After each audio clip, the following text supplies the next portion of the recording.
Eu não sabia o nome daquilo que doía. Era um peso que morava dentro do meu peito desde muito cedo, como se meu coração tivesse nascido com um segredo grudado nele. Crescer naquela casa era como viver dentro de um grito engolido, onde cada silêncio escondia um medo, e cada porta fechada era uma sentença. Eu aprendi a andar nas pontas dos pés, a não chamar atenção, a sorrir com os olhos baixos. Mas por dentro, alguma coisa em mim sempre gritava. E foi esse grito, abafado por anos, que um dia encontrou coragem para sair. E quando saiu, mudou tudo. Meu nome é Ana Lúcia, sou de Arcos, Minas Gerais, e hoje sou uma enfermeira aposentada. Tenho 62 anos e carrego comigo uma história que poucas pessoas imaginam quando olham para mim. Atrás do meu jeito calmo, do sorriso discreto e dos anos dedicados a cuidar dos outros, existe uma menina que aprendeu a sobreviver no silêncio. Por muito tempo, meu passado foi uma ferida escondida, enterrada lá no fundo da memória. Mas, hoje, com coragem e maturidade,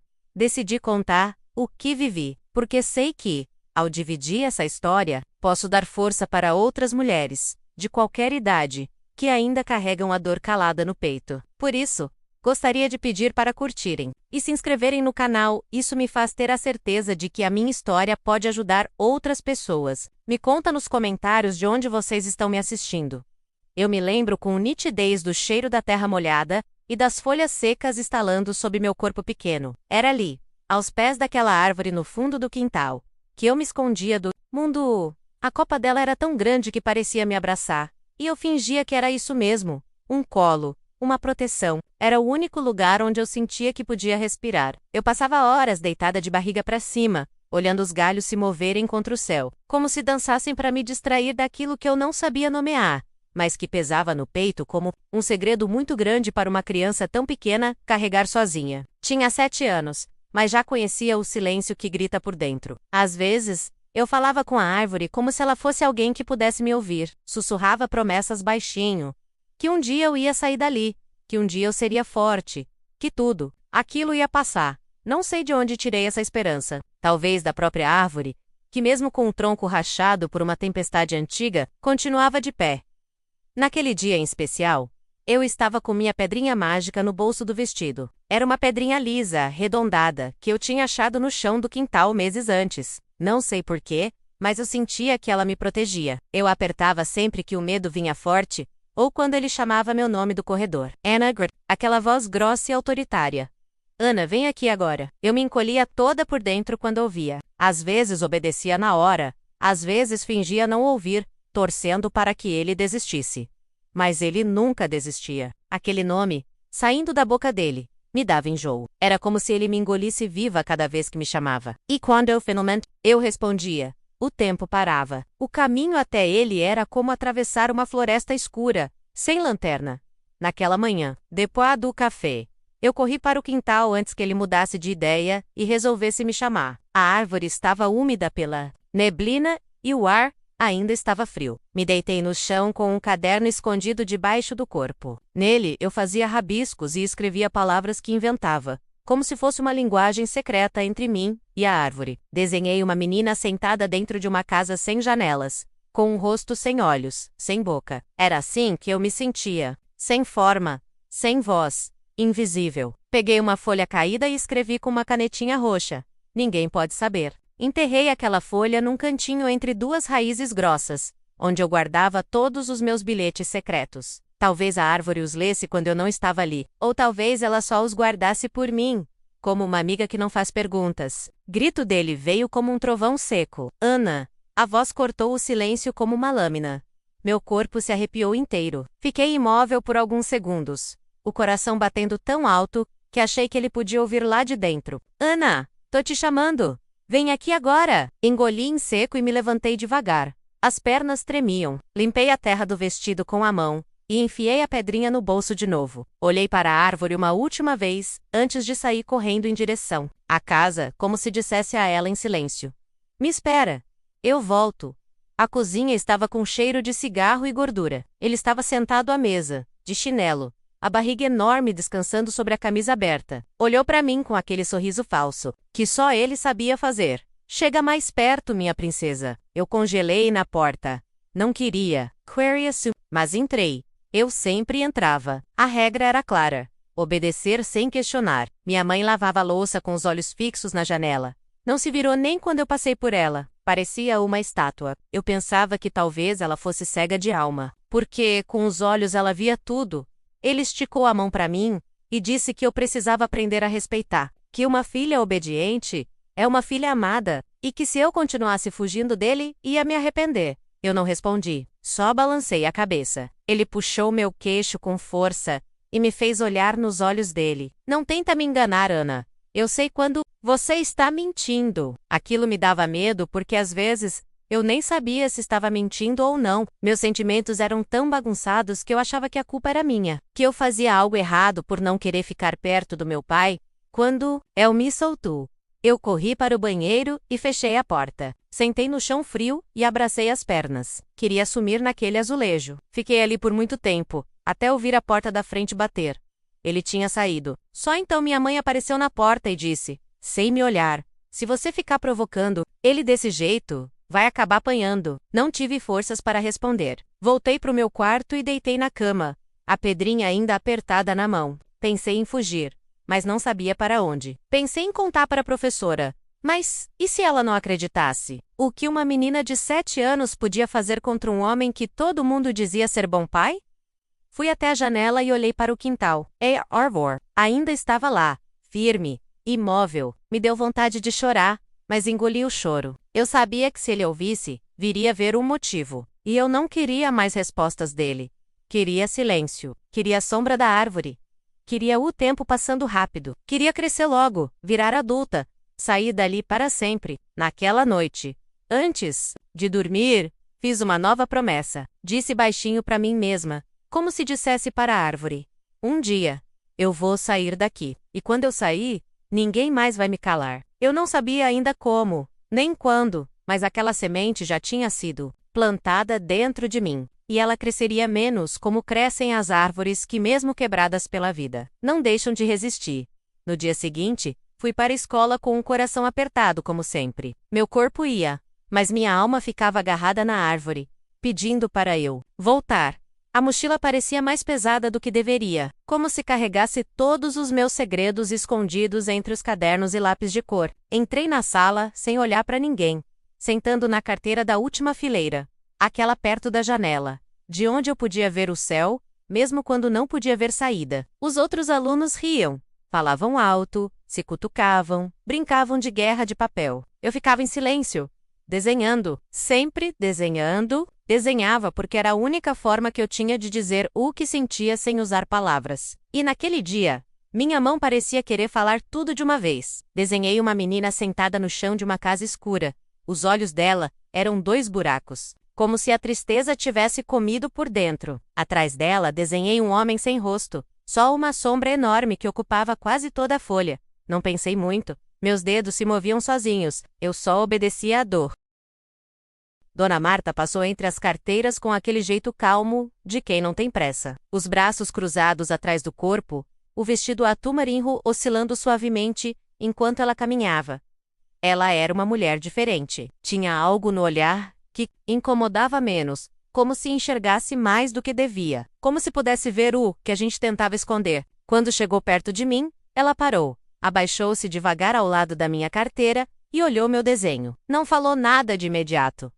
Ficou olhando por uns segundos que pareceram eternos. Então respirou fundo e falou num tom baixo, mas firme: Ana, quem são essas pessoas no seu desenho? Eu gelei por dentro. Senti como se ela tivesse aberto uma porta dentro de mim. Meus olhos ficaram presos no papel. Não consegui responder. Só balancei os ombros e murmurei: é só um desenho, professora. Essa Imagine. Ela se sentou na beirada da minha carteira, coisa que nenhum outro professor fazia, e insistiu com gentileza: você costuma imaginar coisas assim? Uma casa escura, uma menina sem olhos, e esse homem sem rosto, ele te assusta? Não responder com palavras. Abaixei a cabeça e comecei a desenhar uma nuvem bem escura em cima da menina. Ela ficou em silêncio por alguns segundos e depois sussurrou: Ana, se um dia você quiser conversar, eu estou aqui, está bom? Qualquer coisa, eu estou aqui. Aquelas palavras me deram um choque estranho. Era como se pela primeira vez alguém estivesse dizendo que me via. Não só com os olhos, mas por dentro. Eu queria acreditar que era verdade, mas o medo era maior. E se eu falasse? E se ele descobrisse? E se minha mãe ficasse brava? E se ninguém acreditasse? Então, apenas assenti, com a cabeça e continuei, desenhando. Mas algo dentro de mim tinha sido tocado, como uma corda que se estica e começa a vibrar. O resto da aula passou devagar. Cada vez que Dona Marta passava por mim, eu sentia aquela presença atenta. Não era curiosidade, era cuidado. Quando o sinal tocou para o recreio, peguei minha mochila e fui direto para o cantinho do pátio, onde tinha um banco de madeira embaixo, de um pé de amora. Sentei ali, como sempre, fingindo estar entretida no lanche que nunca comia. Não demorou muito para Dona Marta aparecer ali, com um copo de café na mão e uma prancheta na outra. Sentou-se ao meu lado sem dizer nada, olhando para o pátio cheio de crianças correndo. Depois de um tempo, comentou: sabia que, quando eu tinha sua idade, eu também gostava de desenhar? Desenhava pessoas com asas. E eu achava que, se elas tivessem asas, podiam escapar de tudo que machucava. A frase me arrepiou. Continuei olhando para frente, mas minha garganta se apertou. Ela tomou um gole do café e continuou. Quando alguém desenha, o que sente é como se dissesse com a alma aquilo que a boca não consegue dizer. Você tem uma alma forte, Ana. Você desenha com verdade. Eu me segurei para não chorar. Era tanta coisa guardada, tanta coisa sufocada, que só de ouvir aquilo, meu corpo já reagia. Segurei a pedrinha no bolso com força. Se eu abrisse a boca ali, eu sabia que ia desabar. Mas ela não me pressionou. Apenas colocou a mão suavemente sobre o meu ombro e disse: não importa quanto tempo leve. Quando você estiver pronta, eu vou estar aqui. Naquela tarde, voltei para casa com a cabeça cheia. Não sabia o que fazer com tudo aquilo que ela tinha dito. Era como se ela tivesse deixado uma porta aberta dentro de mim. E agora eu tinha que decidir se queria atravessar. Cheguei em casa e fui direto para o quintal. Me ajoelhei ao pé da árvore e encostei a testa no tronco. Sussurrei: ela viu, árvore. Ela viu. E agora? O que eu faço? Enterrei mais um bilhete entre as raízes. Dessa vez, com uma pergunta: será que eu posso confiar? E enquanto a luz do sol se punha entre os galhos, tive a sensação de que algo estava mudando. Lentamente.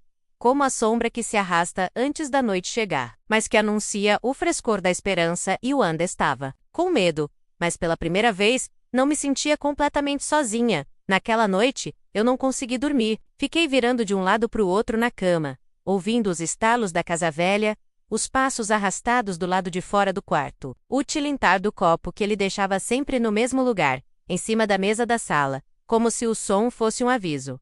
Estou aqui. Não se esqueça. Eu sabia exatamente quantos segundos ele levava entre apagar a luz do corredor e entrar no quarto dele. Sabia distinguir o som do chinelo dele, do som do chinelo da minha mãe. Era assim que eu sobrevivia, antecipando tudo, lendo sinais, ouvindo o que não era dito. Naquela noite, principalmente, eu fiquei alerta demais. Era como se o que Dona Marta tinha dito tivesse bagunçado as paredes que eu tinha construído por dentro. Estava mais exposta, mais frágil. E ao mesmo tempo, uma parte de mim queria gritar, pedir socorro, pular da cama e correr até a escola no meio da madrugada só para dizer: me ajuda.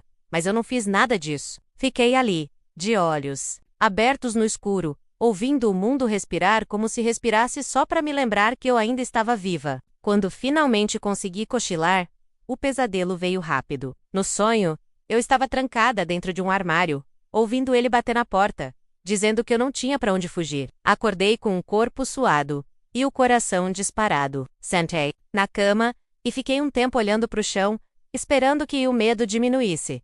Então, ouvi os passos. A madeira do corredor estalava do mesmo jeito toda vez. Ele vinha devagar, como se gostasse daquele ritual. Não havia nenhum barulho fora do normal, mas só de sentir a presença dele passando perto do meu quarto, eu tremia inteira. Fechei os olhos e me encolhi, puxando o lençol até o rosto, como se aquele pedaço de pano pudesse me proteger. Ei! Porta não se abriu naquela hora, mas o medo ficou. E quando o sol começou a aparecer por trás das frestas da janela, eu já estava acordada há muito tempo.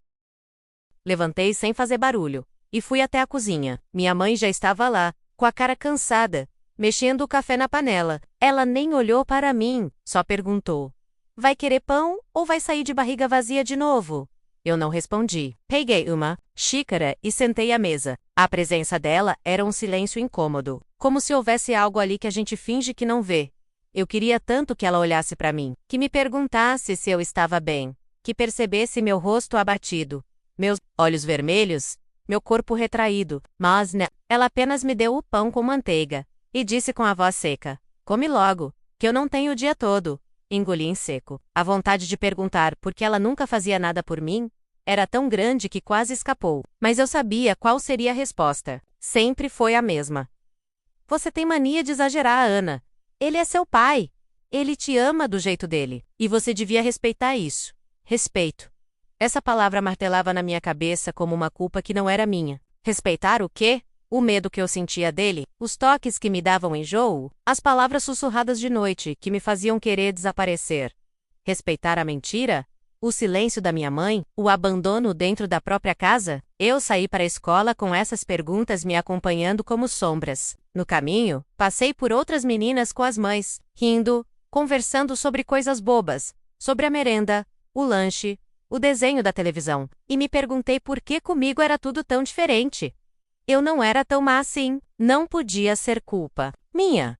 Mas por que parecia que eu era invisível? Na sala do ala, me sentei no mesmo lugar de sempre. Dona Marta me deu um bom dia mais longo do que o normal. Eu respondi baixinho, e quando ela virou de costas, fiquei observando os outros colegas, rindo, jogando papel, fazendo bagunça. Eu sentia que estava em outro mundo, como se meu corpo estivesse ali, mas minha mente ainda estivesse deitada sob a árvore enterrando billheads, escondendo medos. Peguei o caderno e comecei a desenhar de novo. Dessa vez, fiz uma menina num barco. No meio do mar, o céu estava nublado, e as ondas ameaçavam virar o barco. Ela segurava uma vela rasgada. Na frente do barco, uma figura escura surgia, uma sombra com braços compridos que tentavam alcançar a menina, mas ela olhava para frente, com um olho fechado e o outro arregalado, como se dissesse: "Eu vou." Mesmo com medo, na hora do intervalo, fui direto para o banheiro, como fazia sempre. Era o único lugar onde eu podia me trancar sem que ninguém perguntasse nada. Fiquei ali,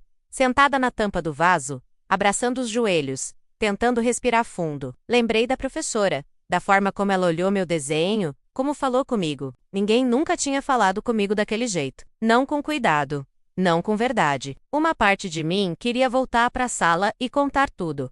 Dizer o que acontecia em casa. Dizer o que eu sentia. Mas aí a outra parte, a que convivia com o medo todos os dias, gritava dentro de mim: e se ninguém acreditar? E se ele souber? E se tudo piorar? Voltei para a sala com os olhos vermelhos e disse que era alergia. Dona Marta me olhou por alguns segundos, como se não acreditasse. Ela se aproximou e perguntou com voz baixa: "Você tem dormido bem, Ana?" Eu sorri com um canto da boca, sem mostrar os dentes, e menti.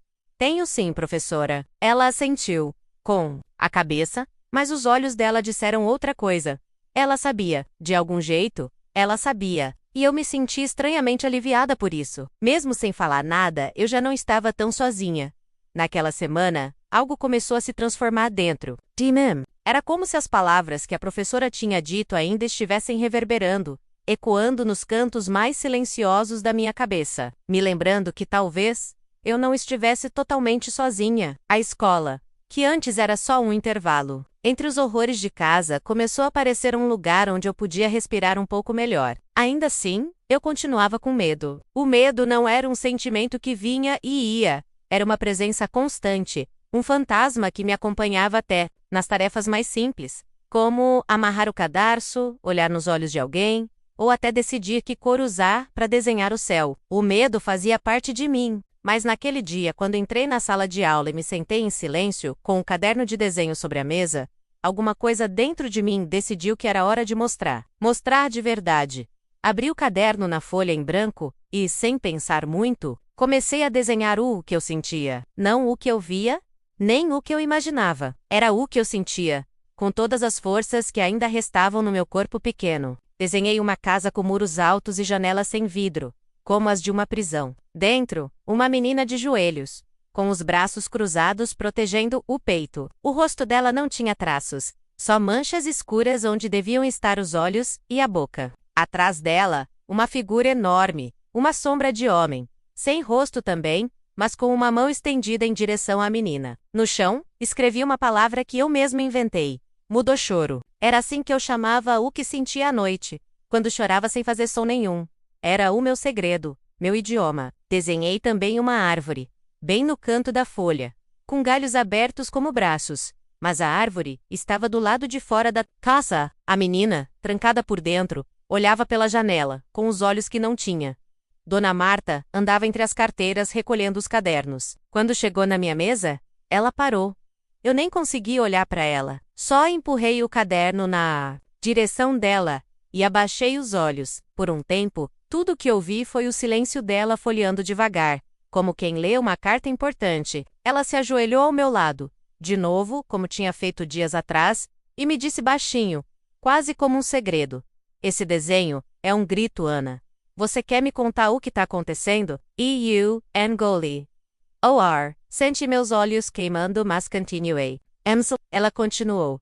Você não precisa me contar tudo agora. Só me dá um sinal, qualquer um. Você confia em mim? E então, pela primeira vez, eu olhei nos olhos dela. Foi só um segundo, mas eu vi ali algo que eu nunca tinha visto nos olhos de um adulto. Promessa. Não era pena, nem piedade. Era uma promessa silenciosa, de que ela me protegeria. No intervalo, ela não me deixou sozinha. Sentou-se comigo no mesmo banco da sombra do pé de amora e levou um papel. Escreveu nele uma frase. Se você quiser me contar alguma coisa, pode escrever aqui. Me entregou o papel e um lápis. E ficou olhando para as crianças correndo, sem me pressionar. Eu segurei o lápis com a mão trêmula. O vento balançava meus cabelos. E por um momento pensei em desistir. Mas depois, lembrei da árvore. Lembrei de todos os bilhetes enterrados lá. De todas as vezes que desejei que alguém escutasse sem que eu precisasse dizer. E então escrevi uma frase pequena, quase ilegível, com a mão apertada. Ele me toca. Dobrei o papel e entreguei para ela. Sei encará-la. Senti minha barriga doer, como se eu tivesse tirado algo de dentro, algo que morava ali há muito tempo. Dona Marta pegou o papel com calma, leu e colocou dentro da bolsa. Não disse nada, apenas segurou minha mão e apertou com leveza. E naquele gesto, eu entendi que, mesmo sem promessas faladas, algo ia matar. Naquela mesma tarde, enquanto eu voltava para casa, minha cabeça fervia. Tinha medo de que ele descobrisse, medo de que minha mãe percebesse algo e me culpasse. O caminho que eu fazia todos os dias parecia mais longo do que nunca. Cada passo ecoava dentro do meu corpo como um tambor de alerta. Quando cheguei, encontrei minha mãe na cozinha, cortando cebola com os olhos vermelhos, não sei se pelo cheiro ou por alguma raiva silenciosa. Ela olhou para mim e disse com a voz cortante: Você está muito calada ultimamente. Que está aprontando? Eu não respondi. Só fui pro meu quarto, tirei o caderno da mochila e escondi debaixo da cama, como sempre. Me sentei ao lado da janela e olhei pro quintal. A árvore parecia me chamar com os galhos estendidos. Esperei anoitecer, e quando tudo ficou escuro, escapei de fininho até lá. Me ajoelhei e cavei com as mãos um espaço entre as raízes. Escrevi um novo bilhete em uma folha rasgada. Eu falei: agora, me protege. Enterrei com cuidado. E encostei o rosto no tronco, ouvindo o som do vento nas folhas, como se fosse uma resposta.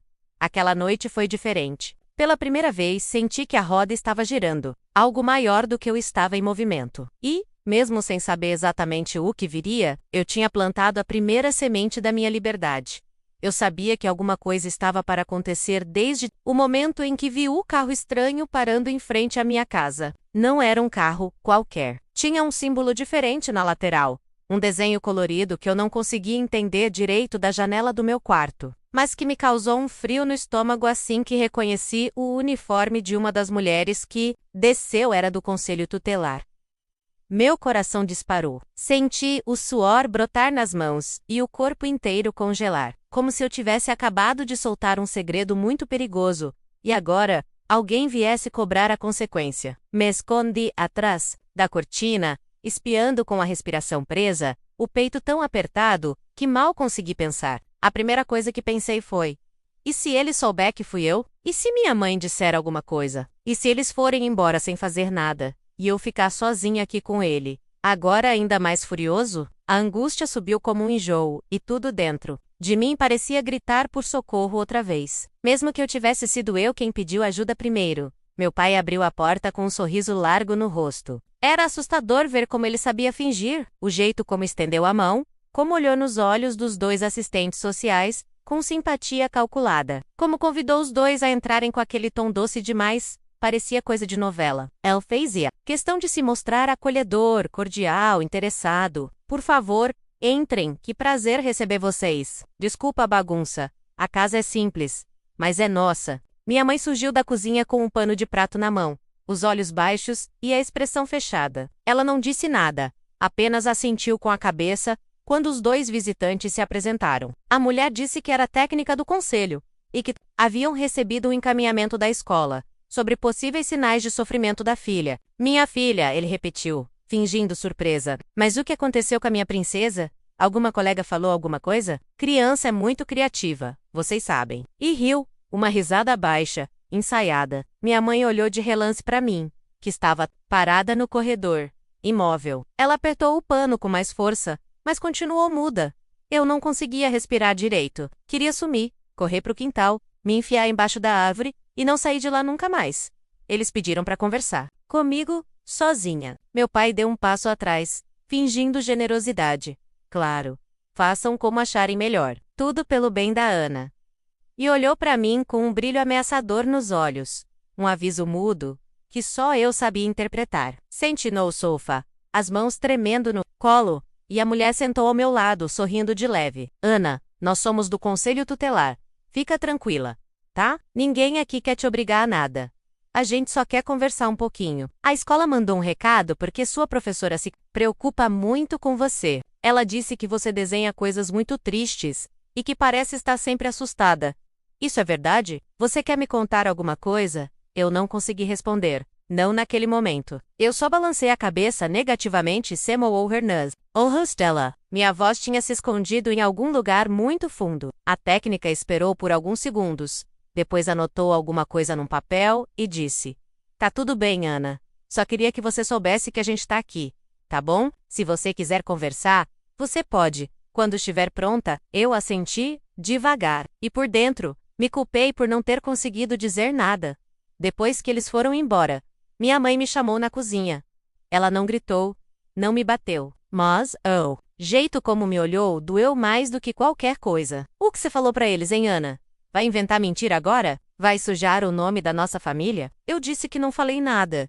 E era verdade. Ela respondeu: Não importa. Só de estarem aqui já é culpa sua. Você tem mania de drama. E se seu pai souber disso, a culpa é sua, entendeu? Você que está cavando sua própria cova. Saí correndo antes que ela continuasse. Me tranquei no banheiro e chorei em silêncio. Chorar em silêncio tinha virado parte da minha rotina. Como escovar os dentes ou colocar o uniforme da escola. Uma necessidade diária. Depois, fui para o quintal. A árvore me esperava como sempre, imóvel, mas viva. Me ajoelhei no chão e comecei a cavar com as mãos sujas. Escrevi um bilhete novo, com a letra trêmula. Eles vieram. Eu fiquei com medo, mas eu sei que você está comigo. Enterrei a folha entre as raízes e me encostei no tronco, tentando sentir algum tipo de segurança na casca áspera, tentando me fundir com ela, de Superior Oli, como se a terra pudesse me proteger melhor do que as paredes da minha casa. Naquela noite, minha mãe fez tudo parecer normal. O jantar foi servido como sempre, o arroz, o feijão, a carne de panela. Meu pai contou piadas na mesa, riu alto, como se nada tivesse acontecido, e eu comi calada. Cada garfada engolida com esforço, como se aquilo fosse cimento. Senti dele sobre mim, o tempo todo. Um olhar frio, clínico, estudando meus movimentos. Quando terminamos de comer, ele acendeu um cigarro e disse para mim: Se eu souber que tem gente querendo se meter na nossa vida por sua causa, Ana, você vai aprender o que é castigo de verdade. E sorriu, como se tivesse dito uma coisa banal. Minha mãe não disse uma palavra, nem olhou para mim. E naquele silêncio, eu entendi que, se eu quisesse sair dali viva, teria que ser mais forte do que o medo. Teria que continuar plantando bilhetes. Teria que confiar na árvore, porque ela era a única testemunha, que nunca me abandonava. No dia seguinte, acordei com os olhos inchados, e uma sensação de febre que não era do corpo, era da alma. Eu sabia que alguma coisa tinha sido acionada com aquela visita do conselho tutelar, mas não sabia o que, nem como, nem quando voltaria a me ferir. Meu pai saiu cedo, como sempre, arrastando os chinelos pelo corredor e batendo a porta com mais força do que o necessário, como se quisesse deixar um rastro de presença. Mesmo na ausência, minha mãe me serviu o café em silêncio, só dizendo que eu não demorasse na rua porque já tinha dado trabalho demais ontem. Eu não respondi. Engoli o café morno como quem engole culpa, e fui andando até a escola, com o estômago revolto, o medo pesando nas costas mais do que a mochila. Cheguei antes do portão abrir, e fiquei esperando sozinha na calçada, com o dedo na poeira da parede, tentando imaginar como seria minha vida se eu pudesse viver ali, naquele momento suspenso, antes da aula, antes das perguntas, antes dos olhos dos outros. Quando o portão abriu, entrei e fui direto para a sala. Sentando no fundo, como sempre, Dona Marta estava organizando os livros na mesa dela, e quando me viu, sorriu. Mas não era um sorriso qualquer. Tinha ali uma ternura cautelosa, um convite silencioso para eu me aproximar do mundo real, para sair da bolha escura onde eu vivia. Pressa, ela não disse nada naquele momento, apenas me olhou nos olhos e assentiu levemente com a cabeça. Como Quem diz, eu sei que você está aqui. Eu vejo você. Durante a aula, tentei me concentrar, mas as palavras no quadro pareciam borradas, como se minha mente estivesse em outro lugar, presa entre o medo de ter falado demais e o alívio de ter começado a dizer. Quando o sinal do recreio tocou, eu fui devagar até o pátio. Não queria ficar com os outros, nem queria voltar para o banheiro. Me sentei no mesmo banco de antes, debaixo do pé de amora, onde o silêncio parecia menos pesado. Não demorou muito até Dona Marta aparecer com um copo de água na mão e um caderno pequeno sob o braço. Sentou-se ao meu lado com naturalidade, sem me olhar de imediato. Ela observou as crianças correndo e comentou baixinho. Sabe o que eu aprendi com o tempo, Ana? Que tem dor que a gente não consegue apagar, mas consegue dividir. E quando a gente divide, ela pesa menos. Eu não respondi. Olhei para o chão e brinquei com uma pedrinha que estava ao lado do meu pé. Ela continuou. Eu li o bilhete que você me entregou. Eu levei até a direção da escola e fiz o que precisava ser feito. Sei que vieram conversar com você em casa. E eu sei que você teve medo. Mas você foi muito corajosa, mais do que muita gente grande. Eu comecei a tremer. Não sabia se era frio, medo ou só a emoção de ouvir aquelas palavras. Olhei para ela pela primeira vez naquele dia e senti os olhos se enchendo. A voz saiu arranhada. Ele vai saber que fui eu. Ela balançou a cabeça devagar e disse. Eu já tomei providências, Ana. Agora, não é mais só você. Tem adultos cuidando disso. E eu sou uma delas. Você não vai mais enfrentar isso sozinha. Nesse momento, algo que eu segurava, havia anos começou a escorrer. As lágrimas vieram sem aviso quentes, silenciosas, teimosas. Tentei limpar com a manga da blusa, mas era tarde. O corpo já tinha assumido o comando. Dona Marta não se assustou. Não disse para eu parar. Nem tentou interromper. Apenas colocou a mão no meu ombro e disse. Chora. Você tem o direito de sentir tudo isso. Você é uma criança. E ninguém nunca deveria ter te feito carregar um fardo tão pesado. A dor saiu em soluços abafados, como se tivesse vida própria. E o Corleone, na frente dela, pela primeira vez na frente de alguém que não era árvore. E quando consegui respirar de novo, perguntei com a voz quase sumida. Se ele for embora, minha mãe ainda vai me querer? Dona Marta demorou um segundo para responder. Ela olhou para o céu, como quem consulta algo maior, e depois disse, eu não posso prometer o que ela vai fazer, mas posso prometer que você vai ser amada. Nem que seja por mim, por outros adultos que vão entrar na sua vida. Você não nasceu para viver nesse lugar de dor. E um dia, quando isso tudo passar, porque vai passar, você vai poder usar essa história para ajudar outras meninas como você. Eu não sabia se acreditava nisso, mas pela primeira vez, quis acreditar.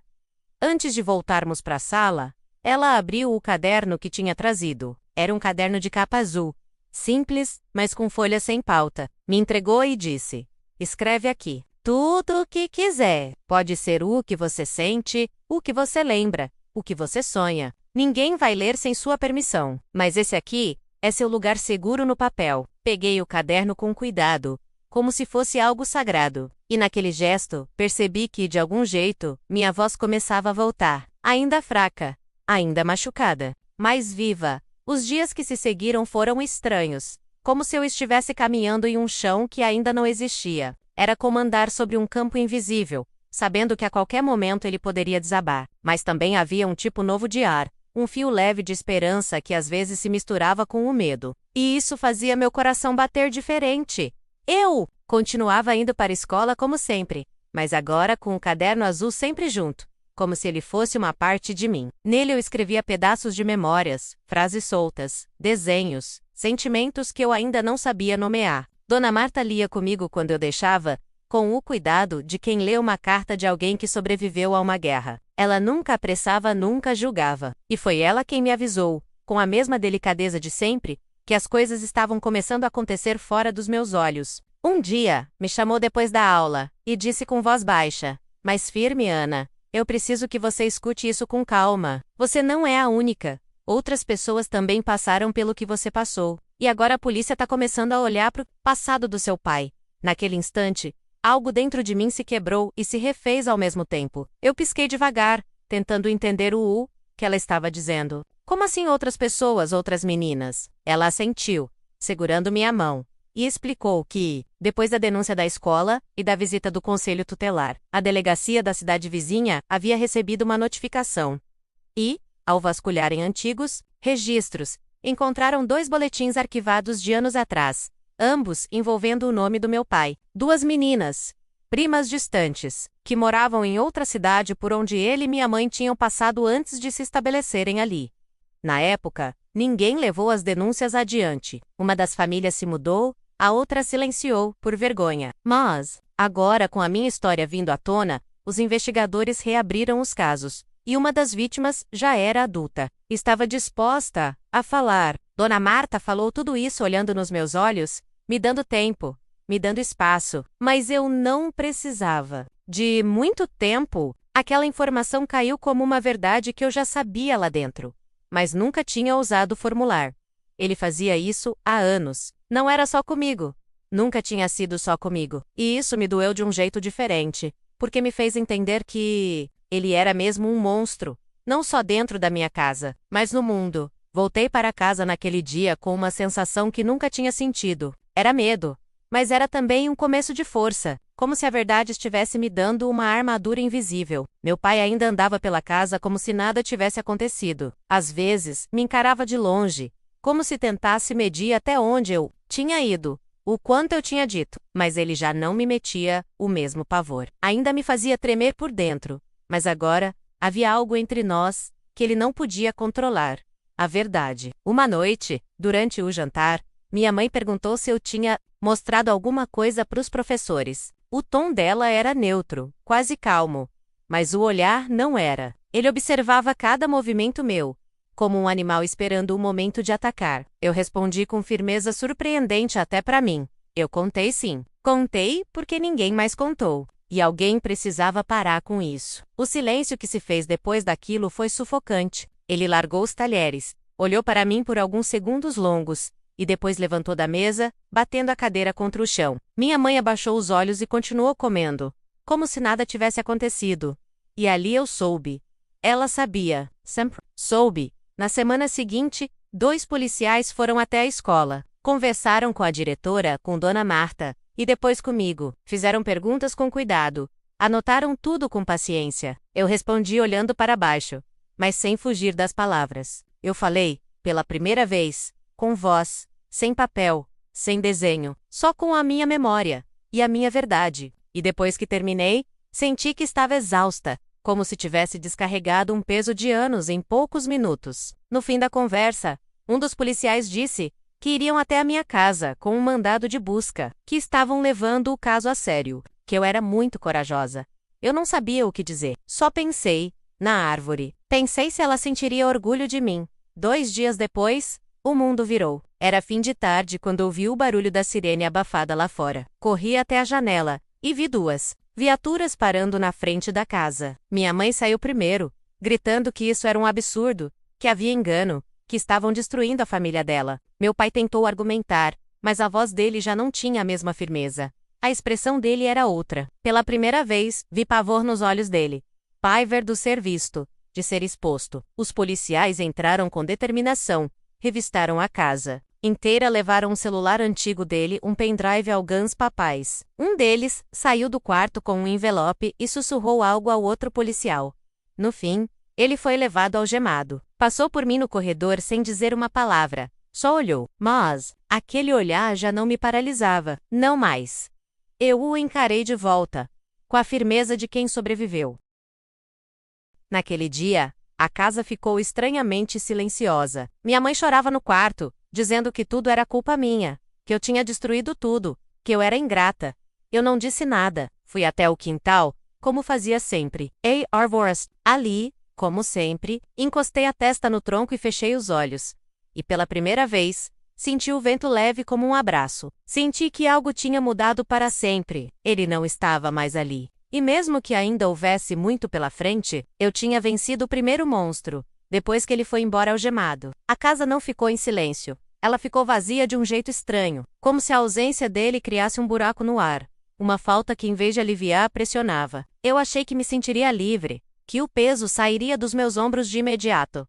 Mas o que veio foi uma espécie de confusão. Meu corpo estava leve, mas a alma parecia perdida, como se eu tivesse me preparado tanto para a guerra, que agora não soubesse o que fazer com a paz. No quarto, minha mãe chorava de um jeito que não era tristeza, era raiva. Ela andava de um lado para o outro, batendo portas, abrindo gavetas, murmurando palavras que eu não entendia. Eu a ouvi dizer que tudo era mentira, que homens assim não se criavam sozinhos, que era coisa da minha cabeça, que fui influenciada por gente metida e que agora o nome dele ia estar sujo para sempre. Quando tentei entrar no quarto para falar com ela, ela me olhou como se eu fosse uma inimiga. Não me encoste, ela disse. Você destruiu a vida dele. Você vai carregar essa culpa pro resto da vida. As palavras dela me atravessaram com mais força do que qualquer tapa teria feito. Eu não chorei na hora, mas senti meu peito se fechar, como se a dor fosse maior do que o corpo pudesse suportar. Saí dali sem dizer uma palavra. Apenas fui para o quintal e sentei encostada na árvore, como tantas outras vezes, mas dessa vez, não cavei bilhetes, não desenhei nada. Só fiquei ali, sentada, respirando devagar, tentando entender como era possível uma mãe escolher fechar os olhos quando a filha gritava. Era como se ela tivesse escolhido amar o agressor e esquecer da menina que cresceu sob o mesmo teto. Eu queria sentir raiva dela, mas o que sentia era uma tristeza que esmagava, uma sensação de que nunca fui suficiente. Nunca fui protegida, nunca fui enxergada de verdade, e isso doía de um jeito diferente. Não tinha a violência do toque, mas tinha o abandono no olhar. 2 dias depois, Dona Marta apareceu lá em casa acompanhada de uma assistente social. Elas estavam sérias, mas gentis. Conversaram com minha mãe por alguns minutos na sala. Eu ouvia os tons altos dela, tentando convencer, tentando se defender, tentando se esquivar. Mas a assistente não cedia. No fim da conversa, me chamaram. Ana, precisamos conversar com você, disse a mulher com voz suave. Ela se chamava Clara. Tinha olhos claros, expressão firme e um jeito que lembrava vento forte. Vinha com intensidade, mas dava para sentir que queria limpar o que estivesse sujo. Ela me explicou que, por enquanto, eu seria acolhida em uma casa de proteção para meninas, que seria temporário, mas necessário, até que o processo legal estivesse mais claro. Eu perguntei se era um abrigo. Ela disse que sim, mas que era um lugar seguro, com outras meninas, com psicóloga, com escola perto. Minha mãe, ao lado, disse que eu era ridícula por aceitar, que eu estava virando órfã por vontade própria, e saiu da sala batendo a porta. Eu assinei os papéis com as mãos trêmulas, e pela primeira vez, entrei num carro sem medo de quem estava ao volante. O abrigo era simples, mas colorido, um sobrado com janelas largas, jardim com brinquedos, algumas bicicletas encostadas, varal, de roupas dançando no vento. Fui recebida por uma mulher chamada Teresa, que me deu um sorriso acolhedor e um cobertor florido, dizendo que aquele era só meu. Me levou até o quarto, onde outras 2 meninas dormiam, uma delas lendo, a outra ouvindo música. Nenhuma fez muitas perguntas. Apenas disseram oi e voltaram para suas rotinas. E eu agradeci por isso. Me acomodei na cama debaixo do beliche, tirei o caderno azul da mochila e deixei ao lado do travesseiro. Era como carregar um pedaço da árvore comigo. Nos primeiros dias, quase não falei com ninguém. Ia para a escola, voltava, comia em silêncio. Chorava à noite, abraçada ao cobertor florido. Mas aos poucos, As vozes das outras meninas foram quebrando meu muro. Uma delas, chamada Bianca, me ofereceu um pedaço de chocolate escondido do lanche. Outra, a Cida, me perguntou se eu queria trançar o cabelo dela. Coisas pequenas, mas que para mim eram grandes demais. Eram gentilezas desinteressadas, algo que eu não sabia reconhecer sem estranheza. Na segunda semana, conheci a psicóloga do abrigo. Ela se chamava Luciana e tinha um jeito diferente de olhar. Não era um olhar de pena, nem de obrigação. Era um olhar de presença. Me chamou para uma conversa e me entregou uma caixa com lápis de cor. Disse que, se eu quisesse, poderia desenhar ali o que sentisse. Eu desenhei a árvore, mas, dessa vez, a menina estava encostada nela com os olhos abertos. Ainda sem sorriso, mas com os olhos abertos. Luciana olhou o desenho e disse com a voz baixa: "Ela está acordando, né?" E eu balancei a cabeça. Pela primeira vez, alguém tinha entendido, sem que eu precisasse explicar. As conversas com Luciana viraram meu espaço seguro. Comecei a confiar nela, a contar em pedaços, em intervalos. Não era fácil. Às vezes eu me calava no meio da frase, travava. Outras vezes, eu ria de coisas pequenas e me sentia culpada por rir. Mas ela dizia: "Você tem direito à alegria também. Ana, você tem direito a recomeçar." Uma tarde, me levaram para uma atividade no jardim do abrigo. Pediram para cada menina plantar algo.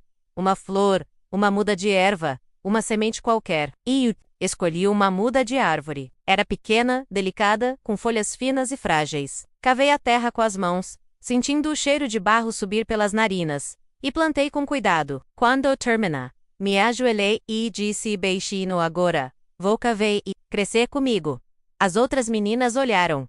Algumas sorriram. Eu não expliquei, mas dentro de mim, sabia que aquele gesto era uma promessa nova. Não uma enterrada em segredo, mas uma plantada à luz do dia. Eu estava começando, mesmo sem saber como, a reconstruir o que tinham tentado destruir.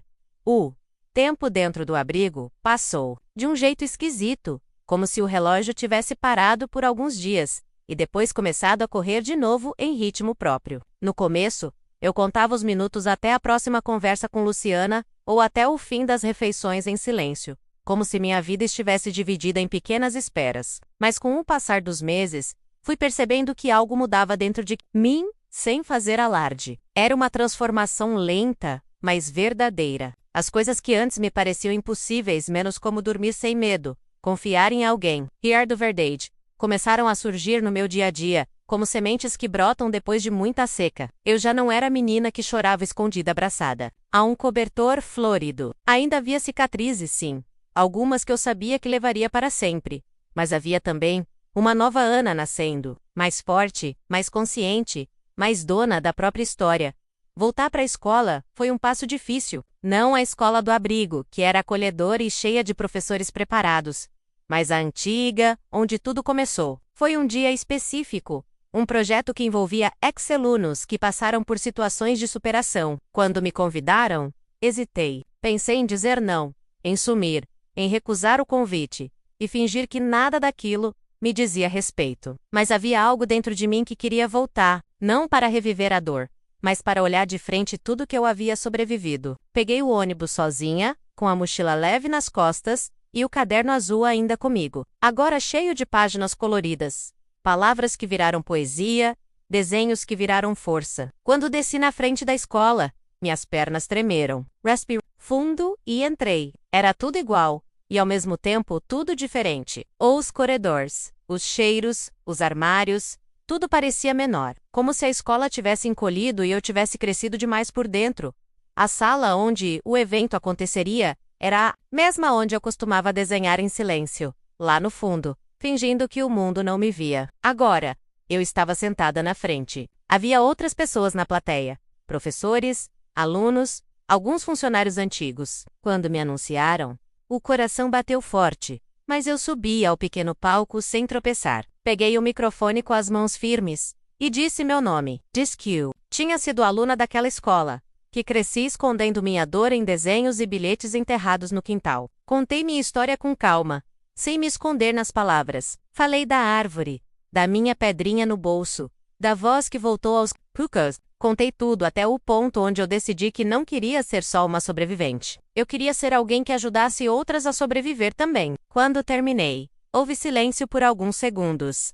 E depois, palmas. Algumas tímidas, outras emocionadas. Mas o que mais me marcou foi ver, ali na porta, com os olhos marejados, Dona Marta.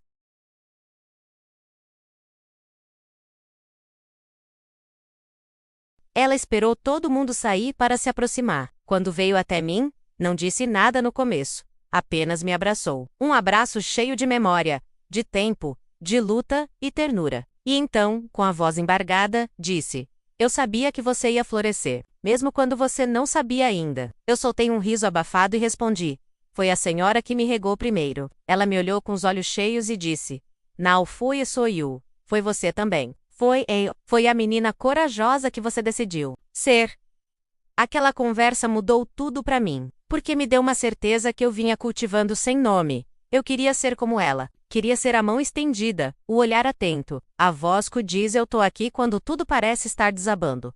Foi aí que decidi o que queria fazer da minha vida. Voltei a estudar com mais dedicação. Terminei o ensino médio com boas notas. E entrei na faculdade de psicologia com uma bolsa. Foi difícil? Claro. Tive que trabalhar, pegar ônibus lotado, estudar de madrugada, mas eu já conhecia bem o caminho da dificuldade.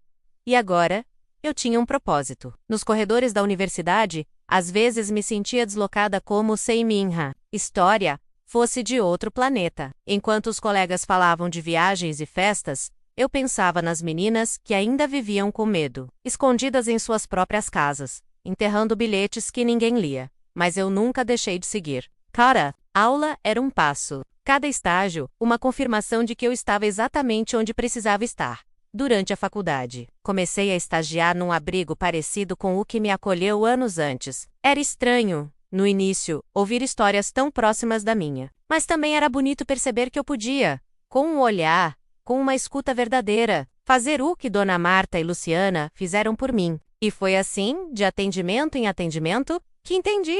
Eu não estava ali só para curar as feridas dos outros. Estava ali para curar as minhas também. Porque cada vez que eu ajudava uma menina a entender que a culpa não era dela que o silêncio não precisava ser eterno, eu também me libertava mais um pouco. No dia em que me formei, fui até a árvore do abrigo onde tudo começou a mudar. A mesma onde plantei a muda, anos antes. Ela estava maior agora. Os galhos mais altos, as folhas dançando no vento. Encostei minha mão no tronco e sussurrei: "Eu consegui. Mas ainda falta uma coisa." E naquele mesmo fim de semana, peguei o ônibus de volta para casa, onde cresci. Queria entrar, não queria ver minha mãe, só queria ver a árvore. Cheguei no portão, pulei o muro como fazia quando criança, e fui direto até o quintal. Ela ainda estava lá, enorme, silenciosa, majestosa.